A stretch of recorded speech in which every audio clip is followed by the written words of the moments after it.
Hello, welcome back to the Geography 312 Introduction to GIS Programming. In the last video, we talked about how to install VS Code and also install mini Conda, also Git. And when we try to set up the VS Code, we're not able to detect the Conda environment in VS Code. So in this video, I'm going to show you quickly how to resolve the issue. I'm going to open Visual Studio Code here. When you open it up, you might open the previous folder that you open. If it doesn't show you anything, you can go to open any folder either you like, and then just create an empty Jupyter notebook. So I'm going to maybe just close the folder here and start from scratch. So I'm going to just open maybe a directory somewhere on my computer. I'm just go to my downloads directory and I can create a new empty directory, just called testing. All right, and then just select the folder. Yes, and then it should just open this folder here. And from there, I'm just going to right click to create a new file. For example, say just map.ipynb, hit enter. And then it's going to, you see here at the bottom, it's going to say, okay, refreshing the virtual environment and then install Python. Like you say, we don't need that. I'm going to don't ask again. And then in the upper right corner, if you click the Python environment, then you'll be able to see this one here, create Conda environment or the geo environment. So this is the geo environment is the one that we created last time. So I can just click this one and then it should be able to detect. So the reason for the last time it didn't detect the environment because we opened an existing folder that we already have a bunch of files. So we need to trash the folder. I will show you later, but for now, then you can just come here and you create a new folder. I can say create a new code block and then just write import GeoLibre. I'm not sure if I install the GeoLibre or not. Okay, I don't have this one here. So then I can just percentage sign pip install GeoLibre and then hit enter.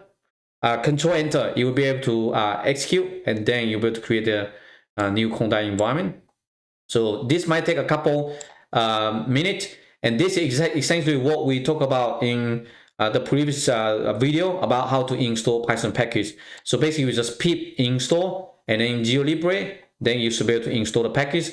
After that, you can click these three dots here to clear the output cell, and then I can just say import GeoLibre, control enter, and then map equal to GeoLibre dot map uppercase, and then just display the variable. You should be able to see the map.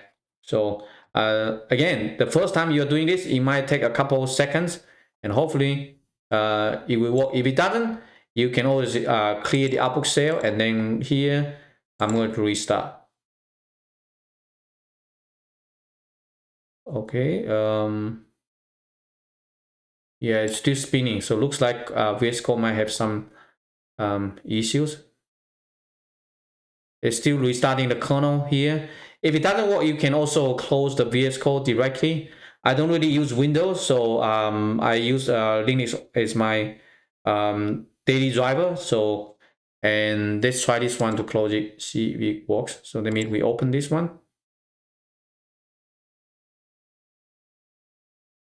And then we can just import the library again. Lower right corner here is going to show you is connecting to the kernel and then trying to activate the Python environment, and hopefully it works. Okay, now it works. So let's run this one. The local server is not running, recreating the map. All right, so okay, now it comes up. It's just like taking a couple of seconds. So as you can see here, now we have the map. Again, we'll cover this one later this semester, but for now, I just want to show you that it works. So you can use the Geo Conda environment that we created in the last video. So this is about creating a new directory and then select the interpreter it was able to detect. Let me open the previous one, the previous Conda repository.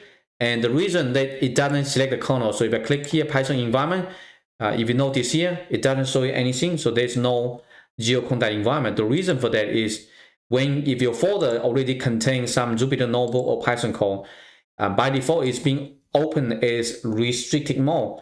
If you look at the lower left corner here, there's a button here that says restricted mode, and it basically doesn't allow you to execute anything within this folder. So what you need to do here is to click this restricted mode, and then it opens up a new window here. Just click this one, trust the folder. So in that way, right now you are safe, so you will be able to detect all the environment. And we ask you whether you want to sign to GitHub. It's up to you. For me, I don't need that, so I'm just going to click cancel and then close it. After that, I can go to the directory. I can open any folder that I like. For example, I'm going to maybe just Python and then data structure. So I can double click a Jupyter notebook, and then upper right corner here, click select kernel, Python environment. Now you can see it has the Conda environment selected. I can click this one, then you should be good to go. You will be able to execute this. We're going to talk about more in the next video, but at least right now I want to show you how to troubleshoot this one on Windows computer. So to make sure that if you open an existing folder, you need to disable the restricted mode, or you can create a new directory and then create a new Jupyter notebook. Then you can just select the Conda environment. Okay, so that's all for this video. I will see you in the next video. Take care. Bye bye.